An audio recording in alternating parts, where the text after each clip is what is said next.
కల్పించే విధంగా మా ప్రభుత్వం పనిచేస్తుంది.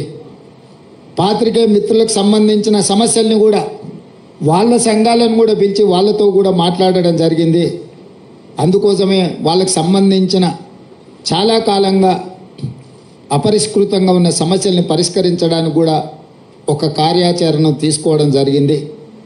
స్థూలంగా ఈ 100 రోజుల్లో తెలంగాణ సమాజంలో భాగస్వాములైన ప్రతి ఒక్కరిని సచివాలయానికి వచ్చి రాష్ట్ర పరిపాలన ఎక్కడి నుంచి అయితే నిర్ణయాలు జరుగుతాయో అక్కడ వాళ్ళని రప్పించి రావడానికి అనుమతించి వాళ్ళందరితో కలిసి మాట్లాడి వాళ్ళు లేవనెత్తిన ప్రతి అంశాన్ని చట్ట పరిధిలో పరిష్కరించడానికి సంపూర్ణంగా ప్రయత్నం చేసినాము.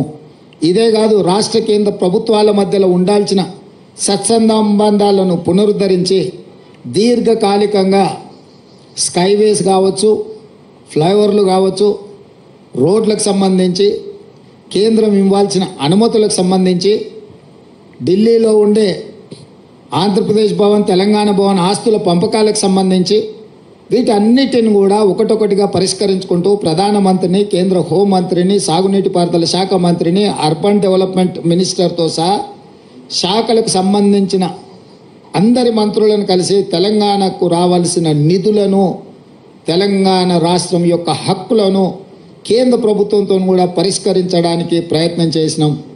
భేషజాలకు, పంతాలకు, పట్టింపులకు పోయి మనం వాళ్ళతో పంతాలు పట్టింపులకు పోతే చివరిగా తెలంగాణ ప్రజలకే నష్టం జరుగుతుందన్న విషయాన్ని, వాస్తవాన్ని గుర్తించి తెలంగాణ ప్రజలకు నష్టం జరగకూడదు, అవసరమైతే ముఖ్యమంత్రి ఒక మెట్టు దిగైనా వాటిని సాధించుకోవాలనే పట్టుదలతోని ఆ ప్రయత్నం చేసినాం. కేంద్ర ప్రభుత్వం కూడా చాలా విషయాలలో సానుకూలంగా స్పందించింది.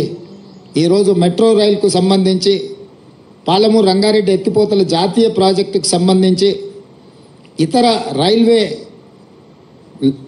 ఏర్పాట్ల గురించి కానీ, జాతీయ రహదారుల విషయంలో కానీ కేంద్ర ప్రభుత్వంతో నిరంతరం సంప్రదింపులు చేపడుతున్నాము. ఎందుకంటే ఇవన్నీ కూడా రాష్ట్రానికి రావాల్సిన హక్కులు. ఇది ఎవరి దయాదాక్షిణ్యం కాదు, 2 ప్రభుత్వాల మధ్యలో సత్సంబంధాలు ఉండాలి అని మా ప్రభుత్వం మొదటి నుంచి భావించింది. అందుకే రాజ్యాంగబద్ధంగా ఎన్నికైన ప్రభుత్వాలతో సరైన సత్సంబంధాలను నెలకొల్పడానికి కృషి చేస్తున్నాం. పక్క రాష్ట్రాలతో కూడా గిల్లి కజ్జాలు పెట్టుకోవడం లేదు. ఆంధ్రప్రదేశ్ రాష్ట్రంతో ఉన్న కూడా అపరిష్కృతంగా ఉన్న విభజన హామీలను కూడా, విభజనలో చిక్కుముళ్ళు పడ్డ వాటిని కూడా పరిష్కరించడానికి సంప్రదింపులను కొనసాగిస్తున్నాం. అందులో భాగంగానే ఢిల్లీలో ఉన్న ఆంధ్రప్రదేశ్ భవన్లో మన 42% వాటాల్ని మనము పరిష్కరించుకున్నాం. ఈరోజే మనకు ఆ కేంద్ర ప్రభుత్వం కూడా నోటిఫై చేసింది, మీ దృష్టికి వచ్చి ఉండొచ్చు. అదేవిధంగా